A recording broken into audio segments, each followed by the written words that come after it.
پیچھے سے ونڈوز اس کو سپورٹ کر رہی ہے۔ بالکل اسی طریقے سے ہمارے شیخ الحدیث حضرت علامہ مولانا صاحبزادہ محمد عبدالشکور صاحب قادری رضوی نقشبندی گنگولوی رحمۃ اللہ علیہ، آپ کی تعلیمات کا خلاصہ یہ ہے کہ بالکل اسی طریقے سے رب ذوالجلال کی یاد ہماری زندگی کا ونڈوز پروگرام ہے۔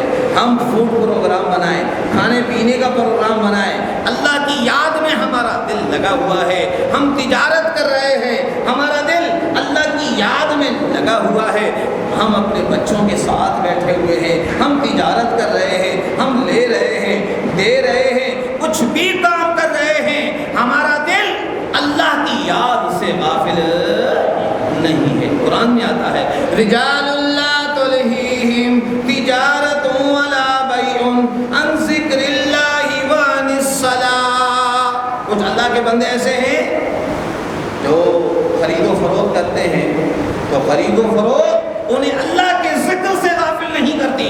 مطلب یہ ہے وہ لے بھی رہا ہے، دے بھی رہا ہے، چل بھی رہا ہے، چڑھ بھی رہا ہے، اتر بھی رہا ہے، لیکن کسی وقت بھی اس کا دل یاد الہی سے غافل نہیں ہے۔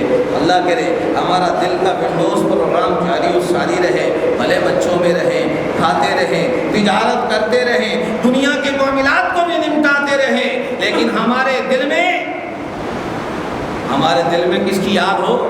رب ذوالجلال کی یاد ہو۔ اس لیے ہمارے سلسلہ عالیہ نقشبندیہ کا یہ فیض ہے، دل بیار دست بکار۔ ارے ہاتھ پاؤں تیرے کام کاج میں لگے ہوئے ہیں، لیکن تیرا دل جو ہے رب ذوالجلال کی یاد میں مصروف ہے۔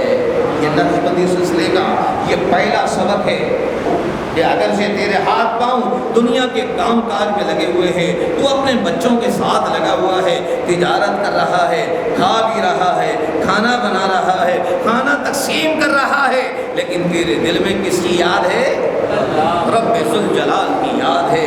یہی چیز ہے، ارے جس کا دل زندہ ہوتا ہے رب ذوالجلال اس کے چہرے کو روشن فرما دیتا ہے۔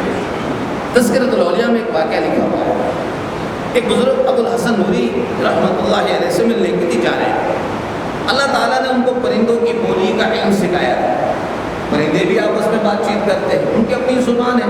حضرت سیدنا سلیمان علیہ السلام کو رب ذوالجلال نے پرندوں کی بولیوں کا علم عطا فرمایا تھا، اور یہ میرے آقا علیہ السلام کی امت میں ان کے امتیوں کو اللہ تعالیٰ نے کرامت کے طور پر پرندوں کی بولیوں کا علم عطا فرمایا۔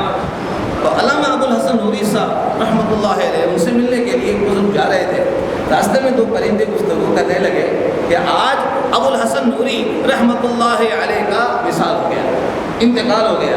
اب جب انہوں نے یہ بات سنی، انہوں نے کہا میں تو ان سے ملاقات کے لیے جا رہا ہوں اور ان کا تو وصال ہو گیا، سفر کافی لمبا ہے۔ پھر سوچا کہ چلو بھائی اب میں نے راستہ تو طے ہی کر لیا ہے، چلو میں ان سے زندگی میں ملاقات نہ کر سکا، میں ان کے جنازے میں ہی شریک ہو جاؤں۔ ذرا غور کیجیے گا، وہ کہتے ہیں میں جب ان کے شہر میں پہنچا، ان کے علاقے میں پہنچا، کسی قسم کی مجھے کوئی ایکٹیویٹی نظر نہیں آئی، کسی قسم کا کوئی ہلا گلا نظر نہیں آیا، ہر طرف زندگی پرسکون گزر رہی ہے۔ میں نے ان کے دروازے پر دستک دی تو دیکھا ابو الحسن نوری رحمۃ اللہ علیہ موجود ہیں، مجھے دیکھ کر مسکرا رہے ہیں۔ میں نے ابو الحسن نوری رحمۃ اللہ علیہ کو دیکھا اور میں نے کہا پرندے تو جھوٹ نہیں بولتے۔ میں نے کہا بات یہ ہے میں راستے میں آ رہا تھا، میں نے پرندوں سے سنا کہ پرندے آپس میں گفتگو کر رہے ہیں کہ آپ کی موت واقع ہو گئی ہے۔ آپ نے فرمایا انہوں نے سچ کہا، میں ایک لمحے کے لیے رب کی یاد سے غافل رہا، روحانی طور پر میری موت واقع ہو گئی۔ ہمارا کیا حال ہے؟ ہمارا حال اللہ تعالیٰ رحم فرمائے، ہمارا روحانیت کے سلسلے میں ہمارا نام کس میں ہے؟ مردوں میں ہے، اور زندہ کے اندر زندہ لوگوں میں بھی ہمارا شمار مردوں میں ہی ہوتا ہے۔ اے کاش ہم اپنے دل کو زندہ کریں گے تو روحانیت میں ہمارا نام زندہ ہو جائے گا۔ درود پاک علیہ الصلوۃ والسلام علیک یا رسول اللہ وعلی آلک و اصحابک یا حبیب اللہ۔ عزیزان محترم، ذکر شیطان کے خلاف مؤثر ہتھیار ہے۔ جب بندہ اللہ کا ذکر کرتا ہے تو شیطان جو ہمارا خطرناک دشمن ہے وہ کیا کرتا ہے؟ یاد رکھ لیجئے گا کہ جب شیطان انسان پر مسلط ہوتا ہے تو سب سے پہلے شیطان انسان کو اللہ کے ذکر سے غافل کرتا ہے۔ قرآن پاک میں آتا ہے استحوذ علیہم الشیطان فانساہم ذکر اللہ، شیطان اس پر غالب آ گیا اور شیطان نے ان کو اللہ کی یاد سے غافل کر دیا۔ یاد رکھ لیجیے جس پر شیطان قابو پا لیتا ہے اس کو اللہ کی یاد سے شیطان کیا کرتا ہے؟ غافل کر دیتا ہے۔ لیکن جب بندہ اللہ کا ذکر کرتا ہے، اللہ کی یاد میں رہتا ہے تو شیطان کا اس پر قابو نہیں پاتا۔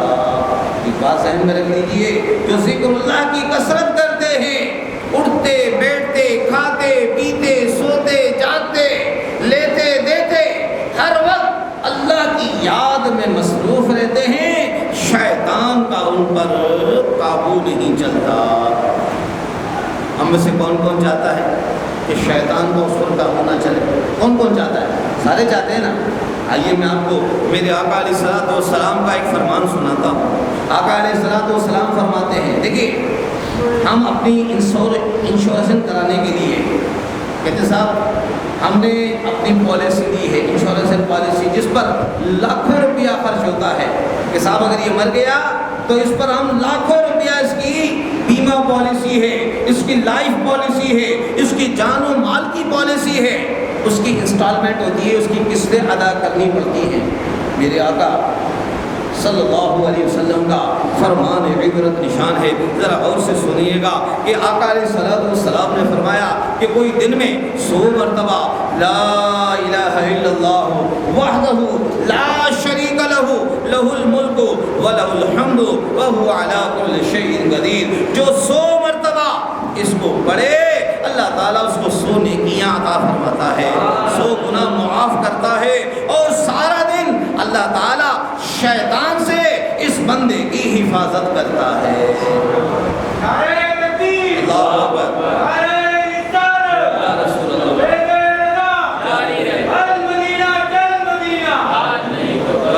انشاءاللہ مدینہ شریف ہم سب جائیں گے انشاءاللہ۔ جانا تو ہے، بار بار جانا ہے، اگرچہ ہمارا جسم یہاں ہو لیکن ہماری روح ہر وقت میرے آقا علیہ الصلوۃ والسلام کے قدموں میں رہے، خانہ کعبہ کا طواف کرتی رہے، مقام ابراہیم کو سجدے کرتی رہے، حجر اسود کو بوسے دیتی رہے، صفا و مروہ کے درمیان دوڑتی رہے۔ ہاں ہاں، مواج شریف کے سامنے کھڑے ہو کر ہر وقت درود السلام کے تحفے اور گجرے پیش کرتی رہے۔ آقا علیہ الصلوۃ والسلام نے فرمایا 100 مرتبہ جو یہ کلمہ طیبہ لا الہ الا اللہ وحدہ لا شریک لہ لہ الملک ولہ الحمد وہو علی کل شیء قدیر، جو 100 مرتبہ پڑھے اللہ تعالیٰ سارا دن اس کی شیطان سے حفاظت فرماتا ہے۔ اچھا ہم ارادہ کر لیں، ہم 100 مرتبہ صبح پڑھیں گے، 100 مرتبہ شام کو پڑھیں گے، صبح سے لے کر شام تک اور شام سے لے کے صبح تک اللہ تعالیٰ شیطان سے ہماری حفاظت فرمائے گا۔ عزیزان محترم، جس کا حفاظت خود رب ذوالجلال کرے، جس پر رب ذوالجلال کی مہربانی ہو، یاد رکھ لیجیے جس شمع کی حفاظت خود رب ذوالجلال کرے۔ یریدون لیطفئوا نور اللہ بافواہہم واللہ متم نورہ ولو کرہ الکافرون۔ ارے یہ کافر تو یہ چاہتے ہیں اس نور مصطفیٰ کو مٹا دے، لیکن جس نور مصطفیٰ کی حفاظت خود رب ذوالجلال کرے اس نور کو کوئی بھی نہیں مٹا سکتا۔ ارے جس کی حفاظت کا ذمہ دار خود رب ذوالجلال ہو، رب ذوالجلال شیطان مردود سے ہماری حفاظت کرے تو دنیا کی کوئی طاقت ہمیں شیطان کی اطاعت کرنے پر مجبور نہیں کر سکتی۔ یاد رکھ لیجیے، ایک بزرگ فرماتے ہیں ذکر اللہ شفا و ذکر الناس داء، اللہ کا ذکر شفا ہے، جو اللہ کا ذکر کرتا ہے اللہ اس کے دل کو زندہ کرتا ہے۔ ارے جو مخلوق کا ذکر کرتا کرتا ہے، مخلوق کا ذکر کیا ہے؟ بیماری ہے۔ عزیزان محترم، ایک بزرگ سے کسی نے سوال کیا اعمال میں سب سے بڑا عمل کون سا ہے؟ آپ نے فرمایا وَلَذِكْرُ اللَّهِ اکبر، اللہ کا ذکر سب سے بڑا عمل ہے۔ جو عمل اللہ کا ذکر کرتا ہے گویا وہ رب ذوالجلال کا ذکر کر کے سب سے بڑا عمل کرنے میں کامیاب ہو جاتا ہے۔ صلو علی الحبیب صلی اللہ علی محمد وعلی آلہ وصحابہ وبارک وسلم۔ عزیزان محترم، ایک چھوٹی سی بات اور عرض کرتا ہوں۔ جب بندہ اللہ تبارک و تعالیٰ کا ذکر اپنے نرم بستر پر کرتا ہے، اللہ تبارک و تعالیٰ قبر کے اندر اس کو اپنے نور سے اس کی قبر کو روشن فرما دے گا۔ فرمایا تم سونے کی جگہ پر جب تم سونے لگو اس جگہ پر اللہ کا ذکر کرو، جب تم قبر میں جاؤ گے میں تمہاری قبر کو اپنے محبوب کے نور سے روشن فرما دوں گا۔ عزیزان محترم، پہلا سبب ہے ذکر اللہ۔ جو اللہ کا ذکر کرتا ہے اللہ تعالیٰ اس کے دل کو شفا عطا فرماتا ہے۔ ہمارے سلسلہ عالیہ نقشبندیہ کے اندر یہ دوسرا فیض میں آپ کو دے رہا ہوں۔ لوگ کہتے ہیں سر دل کو زندہ کیسے کیا جاتا ہے؟ تو دل کو زندہ کرنے کا دوسرا عمل ہے قرآن مجید کی تلاوت۔ کیا ہے؟ تلاوت قرآن پاک۔ جب بندہ قرآن مجید کی تلاوت کرتا ہے رب ذوالجلال اس کے دل کو بیماریوں سے دور فرما دیتا ہے۔ حدیث پاک میں آتا ہے جو انسان یہ چاہے کہ میں اللہ عز و جل اور اس کے رسول صلی اللہ علیہ وسلم کو راضی کروں، اس کو چاہیے کہ وہ قرآن کی تلاوت کرے۔ ایک صحابی فرمایا کرتے تھے جتنی تیرے اندر طاقت ہے تو اللہ تعالیٰ کے قریب ہو جا، مگر یاد رکھ اللہ کے قریب نہیں ہو سکتا مگر اس کی پسندیدہ چیز قرآن مجید کی تلاوت کرنے کے بعد۔ جب کوئی بندہ قرآن کی تلاوت کثرت کے ساتھ کرتا ہے اللہ تعالیٰ اس کو اپنا قرب خاص عطا فرما دیتا ہے۔ عزیزان محترم، جو قرآن مجید کی تلاوت کو محبوب رکھتا ہے اللہ تعالیٰ اور اس کے رسول صلی اللہ علیہ وسلم اس کو بھی محبوب رکھتے ہیں۔ اچھا کبھی آپ نے غور کیا کہ ہمارا دل قرآن پاک پڑھنے میں کیوں نہیں لگتا؟ ایک سپارہ پڑھتے ہیں تھک جاتے ہیں، 2 سپارے پڑھتے ہیں تھک جاتے ہیں، بہت سارے تو ایسے ہیں کہ جو قرآن پاک کو کھولتے ہی نہیں، پڑھتے ہی نہیں، بلکہ اکثر یہ کہا جاتا ہے ڈاکٹر صاحب قرآن پڑھیں گے تو کیا ملے گا؟ یاد رکھ لیجیے قرآن پڑھنے سے اللہ کی رضا ملے گی، اللہ کے محبوب کی رضا ملے گی۔ مجھے ایمانداری سے بتائیے کیا اللہ تعالیٰ کی خوشنودی، اللہ کے محبوب کی خوشنودی یہ کوئی چھوٹا عمل ہے؟ یہ کوئی بہت چھوٹی نعمت ہے؟ ارے یہ تو بہت بڑی نعمت ہے جس سے اللہ بھی راضی، اللہ کا رسول بھی راضی، سمجھ لیجیے اس کا بیڑا پار ہے۔ عزیزان محترم، میں نے اپنے شیخ الحدیث سے ایک سوال کیا، ہم بھی سوال کرتے ہیں، آپ دیکھیے ڈاکٹر صاحب کا سوال دیکھیے، میں نے قبلہ شیخ الحدیث کی خدمت میں تصور کے اندر سوال کیا، اے میرے مرشد کریم مجھے یہ بتائیے کہ آج ہم قرآن پاک جو پڑھتے ہیں ہمیں قرآن پڑھنے میں مزہ نہیں آتا، آج قرآن سے ہمیں وہ نسبت نہیں۔ آپ نے کیا قرآن پڑھتے ہوئے کسی کو روتے ہوئے دیکھا ہے؟ قرآن پڑھا جا رہا ہو اور کوئی دوسرا بندہ اس قرآن پاک کو سنے اور رونا شروع کر دے، ہاں اس کی جگہ اگر کنجری کوئی ناچ گانا گانے والی اگر ڈانس کرے، اپنے فحش کپڑے سے ڈانس کرے، پتہ نہیں کتنے لوگوں کے دل اچھل جائیں گے۔ ایسا ہی ہوتا ہے نا، آپ ذرا غور کیجئے گا۔ اس لیے ہمارے شیخ الحدیث حضرت علامہ صاحبزادہ محمد عبد الشکور صاحب قادری رضوی نقشبندی غم کولوی رحمۃ اللہ علیہ، آپ نے فرمایا ڈاکٹر صاحب ایک چھوٹی سی بات یاد رکھنا، آج ہمیں قرآن پاک پڑھ کر سن کر رونا کیوں نہیں آتا؟ اس کی وجہ یہ ہے کہ جب انسان کے دل میں مخلوق کی محبت بھری ہوئی ہو تو پھر مخلوق کے کلام کی تاثیر اس پر زیادہ ہوتی ہے۔ ارے جب انسان کا تعلق رب ذوالجلال سے ہو جاتا ہے، پھر جب وہ اللہ کا کلام سنتا ہے تو پھر وہ قرآن سن کر روتا ہے۔ اس لیے حضرت عثمان بن عفان ذوالنورین رحمۃ اللہ رضی اللہ تعالیٰ عنہ فرمایا کرتے تھے اگر تمہارے دل صاف ہو جاتے تو اللہ تعالیٰ کا قرآن پڑھنے سے تمہارا دل کبھی نہ بھرتا۔ عزیزان محترم، کاش ہم بھی قرآن پڑھیں، کاش ہم بھی قرآن سنیں اور ہمیں قرآن پاک کی لذت رب ذوالجلال عطا فرمائے۔ تیسری جو چیز ہے وہ ہے استغفار کی کثرت، جو دل کو زندہ کرتی ہے۔ جب بندہ استغفار کی کثرت کرتا ہے، ہم میں سے کتنے ہیں جو دل میں استغفار پڑھتے ہیں؟ آقا علیہ الصلوۃ والسلام فرماتے ہیں میں معصوم عن الخطا ہوں۔ ہمارا عقیدہ ہے، یا رسول اللہ کہنے والوں کا عقیدہ ہے، عقیدے کی بات ذہن میں رکھیے، ہمارے آقا سے گناہ نہیں ہو سکتا۔ ارے کوئی بدبخت یہ کہے کہ رسول نے گناہ کیا ہے، وہ بدبخت منافق تو ہو سکتا ہے، اس کی قبر جہنم کی آگ سے تو بچ سکتی ہے، لیکن میرے آقا سے گناہ نہیں ہو سکتا۔ آپ سوچ لیجئے، کچھ لوگ کہتے ہیں نبی بھی گناہ گار ہے، نبی سے بھی گناہ ہو سکتا ہے۔ ارے نبی کوئی معمول، ارے خدا کے بندے، منافق کی اولاد تجھے سمجھ میں نہیں آتی، تم نبی کو گناہ گار کہہ رہا ہے۔ نبی گناہوں سے معصوم ہے، نبی سے گناہ نبی سے گناہ نہیں ہو سکتا۔ یہ زمین اوپر جا سکتی ہے، آسمان نیچے آ سکتا ہے، لیکن میرے آقا سے گناہ نہیں ہو سکتا۔ اس لیے ایک بات ذہن میں رکھ لیجیے، آقا فرماتے ہیں میں باوجود معصوم عن الخطا کے میں دن میں 100 بار استغفار پڑھتا ہوں۔ کتنی بار؟ 100 بار۔ ہم کتنی بار پڑھتے ہیں؟ ارے ہم کس کھیت کی مولی ہیں، ہم تو دن میں ایک بار بھی نہیں پڑھتے۔ حضرت سیدنا ابو ہریرہ رضی اللہ تعالیٰ عنہ فرماتے ہیں میں دن میں 12,000 مرتبہ استغفار پڑھتا ہوں۔ کتنی مرتبہ؟ بلند آواز سے بولیے، 12,000 مرتبہ میں استغفار پڑھتا ہوں۔ ہم کتنی بار پڑھتے ہیں؟ تو جو استغفار زیادہ پڑھے گا رب ذوالجلال اس کے دل کو روشن فرما دے گا۔